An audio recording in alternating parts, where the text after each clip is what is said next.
This is Goku-san DBZ, and this is only my second ever, and it's been a while since I did my first anime review, and this is going to be my newest anime review, and it's going to be for Street Fighter 2 V. Just so you can first see the covers. As you see, the designs of some of the characters are a little different. And yeah, that's Ken. Yeah, he has red hair instead of... But let's get started. Now, in this universe called Street Fighter 2 V, it's an alternate timeline. And a few major differences are going to be the ages of the Street Fighter characters in this particular universe. First of all, I would like to say that it is different with this particular Street Fighter universe. Is one, we start out with Ryu, and it shows him like knocking down trees and stuff with punches and kicks rather than using a chainsaw and stuff like that. We see a young lady who approaches him to give him a letter, which was from America, and of course from his good friend Ken Masters, which did train together. That's one thing that is the same from the actual game. However, one major difference is in this particular timeline, or alternate reality if you will, so this one's not canon, it doesn't go anything with the actual games. Now, one of the differences is, even though she doesn't look it, Chun-Li is only 15 years old in this particular timeline. Ryu and Ken are both 17 years old in this particular timeline. Given from their ages, I would say that this time frame, I guess, was supposed to take place somewhere between Street Fighter and Street Fighter Alpha, but still it's an altered timeline. One difference is the total, I believe it was only about 12 characters actually introduced in this particular series. Of the ones that were in this series, you have Chun-Li, Ryu, Ken, Fei Long, Guile, obviously Bison, Vega, Borog, Cammy, Sagat, Dhalsim. I don't remember if I mentioned Zangief or not. But anyways, in this particular one, characters you don't see in it though from the Street Fighter 2 timeline, you will not see E Honda in this particular series. Also, you will not see DJ, you will not see other characters such as T-Hawk. Yeah, and Blanca are not in this, nor does Charlie Nash exist in this particular timeline. Now, basically, Ryu goes and visits his friend Ken in California. They decide to go to a bar, supposedly where they hear there's a lot of tough military guys, and they end up picking a fight, and yeah, they end up wiping the floor. Now, strangely enough, in this particular alternate timeline, Ryu is not as, I guess you could say, not as mature, obviously, being 17, or as serious at the time, though he does have a lot of character development in this particular series. You see, by the end of Street Fighter 2 V, from the beginning, Ryu does evolve quite a bit as a character. So there's pretty good character evolution. Interestingly enough, it seems like in this series, Ken is a little bit more of an important figure in this series than actually Ryu. I mean, to be fair, really, the series predominantly does revolve around Ryu and Ken, first like 4 or so episodes, then of course we get introduced to Chun-Yi. And she ends up being a tour guide, showing them they end up in a shut down part of Hong Kong, Shangri-La or something. I forget the exact name of the palace, but they end up facing this guy, which kind of reminds me a little bit of Sagat in looks. Strangely enough, you will not recognize Sagat when you see him. He looks nothing like Sagat from the video games at all. 100%. Does not look anything like the video game version of himself. He's still pretty big and tall, but he's not as big. And oh yeah, he doesn't have the eye patch either. Or the scar on the chest, of course, also.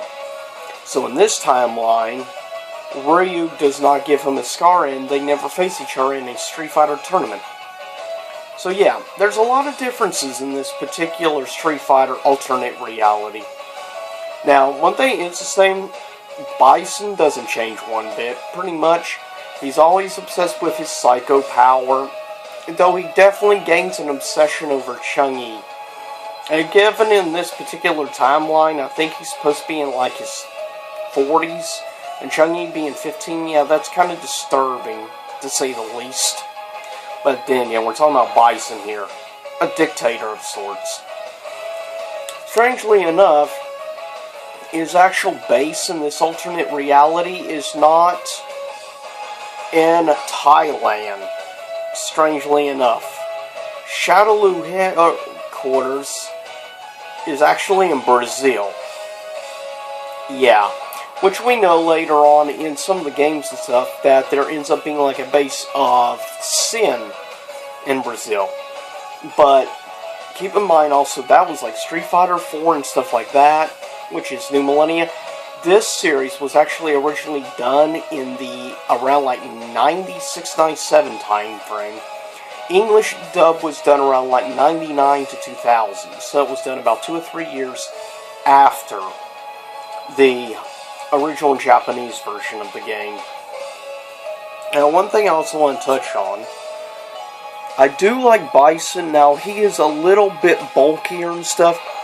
His design in this series seems to be more based off of the version of him from the Street Fighter Alpha games. Seems to be the direction they went with Bison in this game.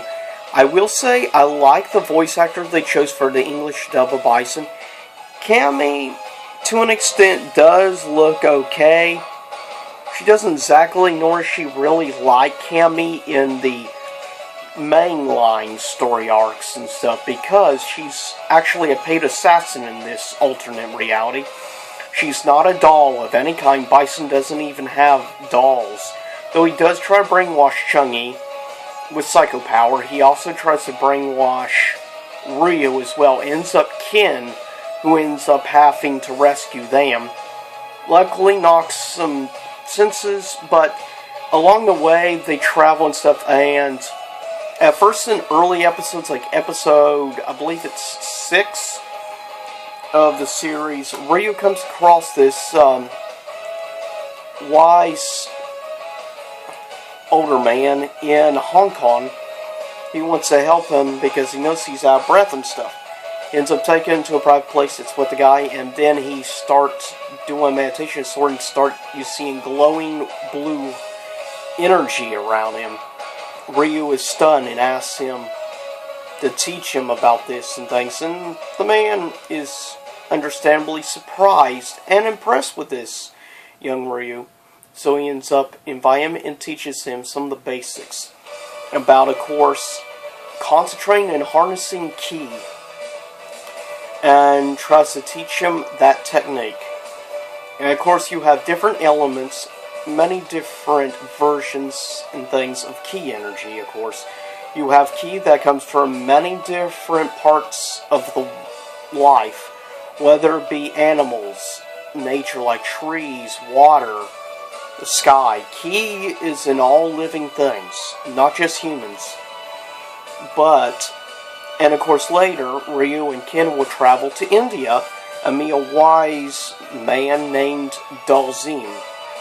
and he will learn a little more about Kiko and Ki energy, but in India it is called Hado. And there are many different versions of course, Hado. Now, these basic teachings and philosophies and stuff where they teach Ryu about Hado, like where he, of course, ends up gaining the ability of the Hadoken, which is based around using your Chi, Ki, or Hado from your gut, from inside the stomach, and concentrating and focusing it.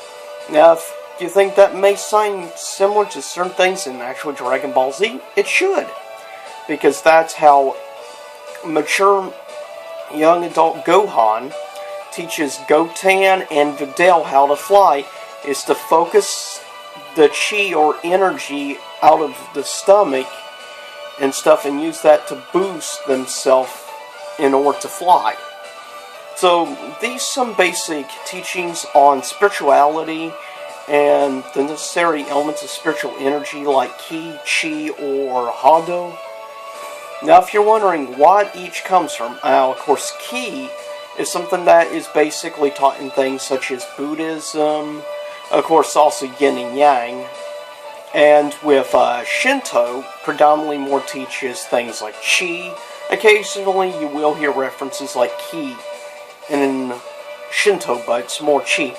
If you're wondering why it's Dhalsim and stuff, and why they teach Hado, it's because, of course, Dhalsim is from India, in case you didn't know, if you never studied theology like me. Hado is the reference to spiritual energy in Hinduism.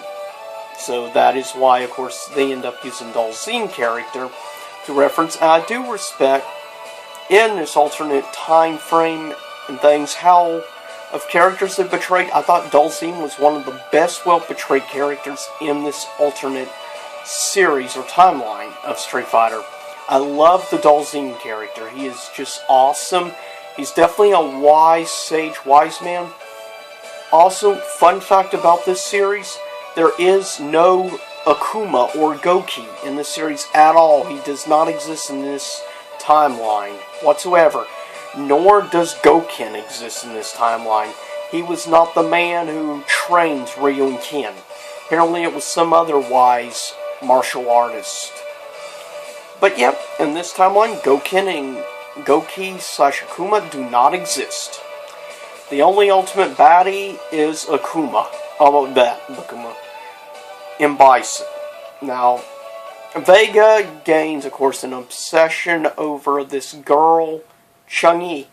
Interestingly, and goes after her and also goes after Ken, which you kind of know from Street Fighter the Ultimate Edition comic reviews, which I've done.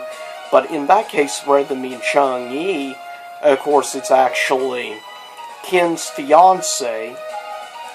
Though Chun-Yi's kind of replaced, and he doesn't have a relationship with somebody else in this version. Instead, it looks like they're trying to set up a relationship between Ken and Chun-Yi. Now, that's kind of unusual, and of course, as I showed you already, what's kind of weird is that Ken has red hair instead of blonde hair. That is a little weird, and for old school, of course, Street Fighter purists are not going to be happy about things like that. Now, they do bring at least the original outfits. The weird thing about Bison is he uses more of like a blue style outfit. Also, of course, there is a guy leading Interpol investigating into, obviously, the operations of Shadowloo. And guess who's leading the Interpol investigation? That's right. Chun-Yi's father, which is the police chief of the Hong Kong PD. Now, in this reality, he not only raised and, of course, trained Chun-Yi in martial arts, where, of course, in the game timeline, the one who ends up teaching her is Gin, rather than her father. And also in this timeline, her father does not end up dying. They try to assassinate, use Cammy to assassinate, which kind of goes with the game, except in the end, Cammy gets stopped because somebody shows up, so he ends up critical condition in the hospital. And she doesn't realize that she attacked like an Interpol agent. She thought she was attacking somebody who was actually like evil or something for Shadowloo and things like that. But she finds out that Borog, which hired her, ended up deceiving her when she came face to face with Fei Long in this reality. Fei Long is a big movie star. Fun fact, Fei Long is also was trained by Chang'e's father. So, and is considered the prized pupil of his dojo. So, Chang'e and Fei Long are both actually from the same dojo. So it's kind of interesting. In a lot of ways, they kind of make Fei Long sort of like a big brother of sorts to Chang'e in this particular universe. So it's interesting, all these differences. Now, with that said, overall, this is a very good anime series, and I highly recommend you check out if you ever get the chance. Seriously, check out Street Fighter 2V. It's a very good series, and age-wise, this was, I think, for like ages 13 or 14 and up, something like that. That's a really good series. Very good quality animation, definitely for the time period, given this was the 90s. At least you knew it was still all hand-drawn here. You could tell it wasn't too polished, color-wise, compared to a lot of your newer stuff now, which definitely has that polished look, unlike classics from the 90s and 80s. Now, with that said, definitely a solid overall, great anime, which I highly recommend you check out. Now, before I finish this up, I will say, if I had to rate this on a scale of 1 to 10, I give this anime series, honestly, a 9 out of 10. So, a B plus to an A minus. A very good rating for a very good anime. 100% highly recommend. If you're a Street Fighter fan, you've never checked this out, seriously check it out. And you can find it here on YouTube. There's a guy who uploaded a playlist of every episode of the series. And there's like around like 27, 28 episodes, somewhere around that. So about the average length for like most animes of one season with 25 plus episodes. So it's not really super long. It's actually very enjoyable. And I'm gonna play here the music, the main theme of the series, and I hope you actually enjoy it as I get ready to cut this up.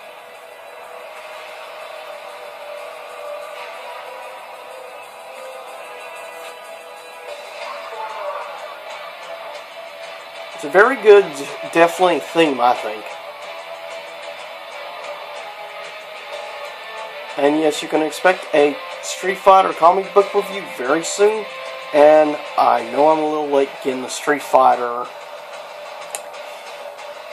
top 10 list I'm working on, which I'm going to be doing a list of my top 10 personal favorite Street Fighter characters of all time. And this is engulfing all games. I have done top 10 Street Fighter character list, but that was fan favorites. This will be my personal favorite characters in the Street Fighter universe. So with that said, I hope you enjoyed this anime series review, and let me know if you want me to review any more. And I'll see you all next time here in YouTube land.